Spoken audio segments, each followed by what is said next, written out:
Yo guys, welcome to my review to Don't Breathe 2.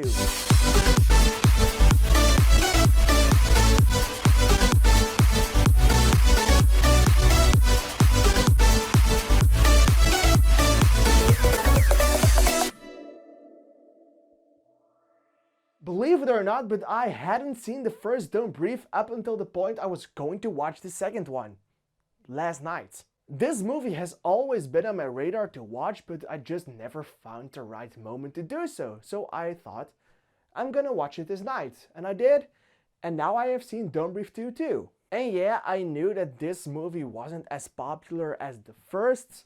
Let's just say it's get hated a lot more than the first, because the first one is a really, really good movie. It has everything you need. It has its epic moments, it is scary, it's terrifying with moments, and it's hollow, and it works, and it's suspenseful. This movie tries to do that, but fails miserably. I mean, it's not the worst movie out there, but it's also very clearly not the best. With moments, this movie is just awful, and I couldn't follow the story because I wasn't invested in it, and I thought all of it was bullshit.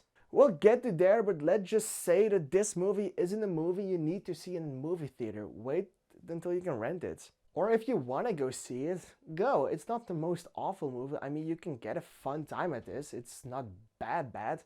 It's just not good. Yeah, I do have a lot of complaints about this movie, but yeah, let's just start.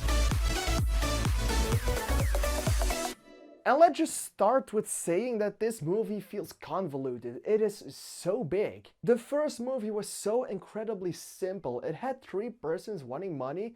They were breaking into a house of a blind man who they thought was just a dumb blind man. Turned out he was a Navy SEAL and he could kill people. He was the antagonist in that movie. It was quite simple, it was suspenseful, it worked. In this movie, he's changed to the protagonist of it. He has a daughter now. He has new people breaking into his new house. It's a bunch of stuff that's happening with that new people, with the daughter, and with a family dynamic. It's just so full of nonsense. I mean, the fun thing about the first one was just him killing and massacring those people breaking into his house. They still do that in this, but they add so much value that is just bad. In the first movie, you didn't really care about our main heroes our main burglars trying to burgling this house from the blind man. But in this movie, you're just mad. Not because he kills them, but because he doesn't kill them sooner. And he's the protagonist. In the last movie, that dude was unstoppable. He kept fucking coming back. In this movie, he gets his ass beat a lot. Only for the reason that he's a protagonist now. So his character development or everything you did with him, it's just gone. For story, I give this movie 95 to 200. I'm not gonna be too mad about this. The blind man still was a good character. He just wasn't as interesting in the first one. He was still good, but I'm gonna leave it at that. He talks a lot more in this, and I just can't hear that guy talk. It's annoying. And talking about his blindness for a second, in the first movie, the blindness was a huge concept of the movie. It was great. It was executed perfectly. In this movie, they have its moments, but most of the time, I really felt like Stephen Lang could just see everything going on right there, and he interacted with what he saw, not what he heard, or smelled, or felt. There's a scene where he is in a house that is on fire, and that dude could literally see the ground getting away from him. He could see everything that happened. He knew perfectly where the window was and when to jump. It was all too perfect for a blind man. A blind man in that scenario would have been stressed out, even when you are a Navy SEAL. He did everything so perfectly right there, he must have seen it. So the director and the writers of this movie just forgot he was blind for a second. I really strongly believe that. The whole story with the daughter was written really weird, but it kind of worked. And with that kind of worked, I just mean that she was good. The story was bad. The daughter was a fun character and they did some dumb shit with her, but she handled it perfectly. And those thieves, oh my fucking god, they were awful. Characters 100 to 200. The movie is only 90 minutes long, so it goes by really fast, and I'm happy for that. It has a good pacing. Can't say the cinematography was epic to look at, but it was nice and you could see what was going on. That's enough.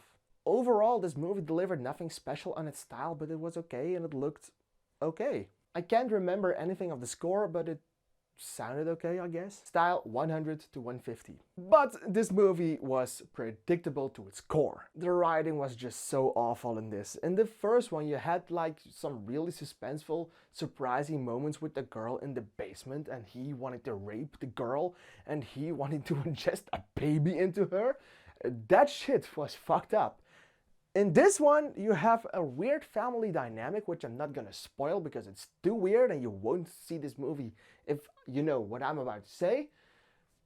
So I'm not gonna do that. I'm not gonna spoil this for you. This movie just has some really weird choices. I did see it coming, but I'm still mad about it because it's so bad. Surprisement 20 to 100. Madeline Grace was pretty good as a daughter. She did a really decent job.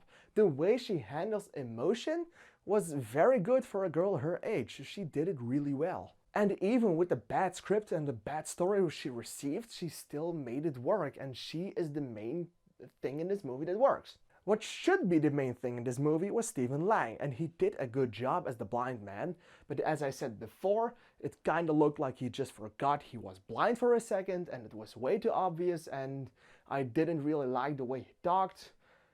So he was okay. It's not like my favorite character of the movie, and he's the main character, so ouch. And then you had the villains, and apart from some familiar faces, there wasn't really much anything about them. They were just there, and then they were not there because they're getting killed.